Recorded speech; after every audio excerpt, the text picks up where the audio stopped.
Welcome back to the kitchen. Again, there's me, Caroline, joined by my two buddies. I've got Claire and I've got Gemma. Hello. And this show is all about giving quick tips about food, fashion and culture. And today I thought I would do a very easy dessert. Now we know obviously that everyone is pushed for time, so this obviously is for people to watch in your lunch breaks or any kind of break you get, because we're all working girls, we're busy. So we have the timer. Now we've got 15 minutes for our show. That is it, 15 minutes. Once this buzzes, Moving on. No matter how hard it is. Yeah. Exactly. It's really hard. Okay, timer's on. Okay. Let's go. Now this is actually very, very quick. Now all it is, I've got some ginger nuts. So get yourself a packet of ginger nut biscuits. Probably, I'm going to do maybe 4 cups. So you're going to need about half a packet. Now I've got a plastic bag. This is just a food bag. So I've got some already that I've crushed up in there. All you have to do really is pop them in. You're going to seal the bag so it doesn't fly everywhere. And this is actually something good to do if perhaps you've had a bit of a stressful day. I'm going to move these out of the way because we need to smash them up, alright? So just give them a good few hard whacks. That's all it is. Sorry. See? Yeah, feels someone's better. annoyed. Okay. Now, I don't want it completely pulverised. Okay, I don't want it into fine breadcrumbs. I want chunks in there. That's a little bit too. That was somewhat. You just wanted an extra bang, didn't you? Yeah. Right, I still want chunks, okay? So not completely crummy. Now I'm going to pop this into a glass. Now this is actually, maybe you've kind of got some friends coming over and you don't have anything for dessert.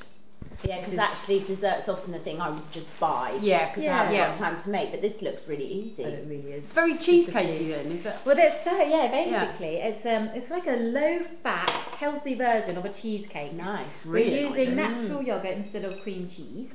But I love natural yogurt, especially Greek natural yogurt, and you can buy the 0% fat ones, so that's really nice. Okay, so I'm putting a base, and obviously in a cheesecake, when you make cheesecake, you normally put the butter with the biscuits. Yes. To make it solid. But we're not doing that. I don't need any butter, okay? I don't think you need butter in this one. Okay. Because this is just a bit of a version. So this is my low-fat Greek yogurt, okay? You can get the 0% or the 10%. Quite good already. Yeah, it does, and it's creamy. Well, that's the thing. There are other types of yogurt, but I really like Greek yogurt for this particular, because we are trying to imitate a healthy cheesecake. But I suppose you could get like different flavours if you wanted strawberry, or can you put different flavours? Yeah, well that's what actually, to be honest, that's a good idea. You could have a strawberry, you could do strawberry to have digestives on the bottom, get some some flavoured yogurt if you wanted to. Yeah. And then, real strawberries. Add some strawberries, yeah. There you go, see? Okay, now I'm going to do a little bit of a layer, so I'm going to put some more on now. A bit more of a crumb. And it looks pretty in the glass because you can see I like the layers. in the glasses, that's right. Yeah, especially if you've got people coming over for dinner. Yeah. Because then it looks impressive as well. Another spoon of... And quick, I mean... Yeah, there really is not much to this at all. But I know a lot of people want these kind of quick, easy ideas. Now we're going to put some fresh mango. I've sliced this up earlier. I love mango. Oh, mango is one of my favourite kind of exotic-y fruits. Looks gorgeous. There are so many fruits you can't get over here actually, but anyway, mango is a good one. I do a different cheesecake. It's actually mango and toffee, but not. This is the healthy version. I think I'll have to bring out the mango and toffee one at some point. Yeah, I've got nothing against the unhealthy. No, bring it on. Yeah, neither do I. But I thought, just in case, it's summer. People are asking me. They want to watch their weight and all this stuff. Now to finish it off, I've actually got some pistachio nuts, which I've roasted already. I always have some of these lying around. Because I use them so often, because I like the colour and the taste, actually. So I'm going to chop those a little bit. They're kind of browned. Lovely. And this is actually just something, you don't have to do this, but if you do want it to look a little bit more special for people, then just sprinkle of those, and also add some nice crunch as well. Alright, look at that! Wow, gorgeous! And some honey, and that is it. So, hold on, I'll just do a little squeeze of honey. That looks on top. So good. And there we have. Wow. My quick and easy mango cheesecake. Cheesy cheesecake. Thank you so much. Wow. I'll taste that in a moment. I just want to tell you about something that I'm actually quite excited about. It's quite young, but there are kind of other ways that you can do things and get around it. Basically, it's a celeb hair trend at the moment, and it's dip-dyed hair. Okay. Yeah, so it's dip-dyed hair. So it's basically, doesn't matter whether your hair's short or long, it's dip dyeing the ends of your hair. So big fans, celebrity fans, Jessie J, Katy Perry, you know, you've seen the bold colours, so like the reds and the blues, but actually Nicola Roberts, Drew Barrymore, Caroline Flack, they've gone a little bit lighter, a little bit softer. So it's if you've got blonde hair, then you go very blonde at the ends. So you can do it in a bit more of a grown-up way. I was going to say, if you've got dark hair, does that mean you have to bleach it first? Well, this is the thing, you see. So there are different ways that you can do it. I've written them down. I'm also going to show you the websites. But there's a colour spray from Boots that washes out. It's $2.99. There's a range of 4 different colours. So I think there's like silver, blue, a green one, and a black one. So you can, if you're going to a party and you just want a little bit of colour at the end, you can splash it in, like so, spray it in, and then it washes straight out. So it's not damaging your hair, not costing you loads of money. Another one I love hairextensions.com. It's where I get my extensions, so I've actually got like little clip-ins now, just to kind of just to give my hair a bit of volume. But obviously they're the same colour as my hair. I've got loads of clip-ins. It's another world. My housemates, actually, they're from Nigeria. They introduced me to this world of hair extensions. Amazing. It's exciting. I love hairextensions.com is where I get them from, just because I think, you know, they're so fantastic in terms of the value for money.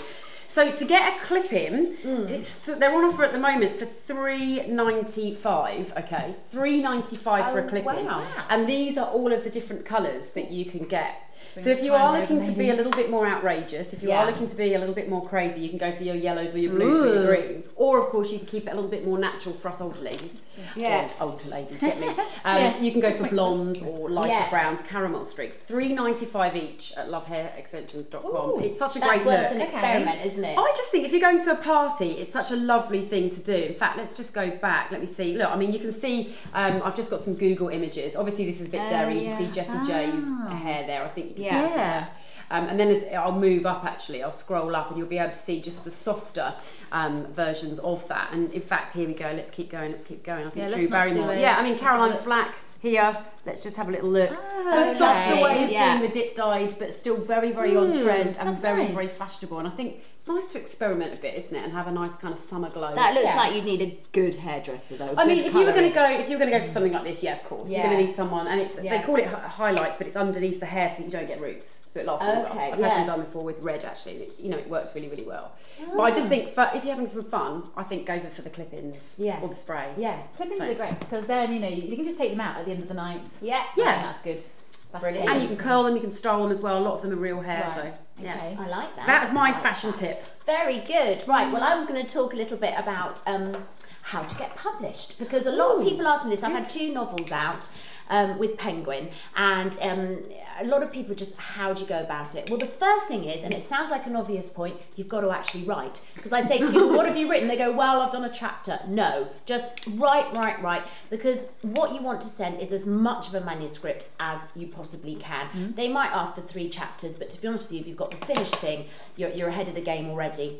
Secondly, if you can get a literary agent, it makes a huge difference, because if you're submitting cold, it goes into something called the slush pile. Horrible expression. It will get read eventually, but it might take 6 months, 8 months, and the chances are, only 0.3% of people might get published. But isn't that quite hard to get an agent? I was going to say, how do you do that? Well, it is. It's probably less difficult than going straight to the publisher.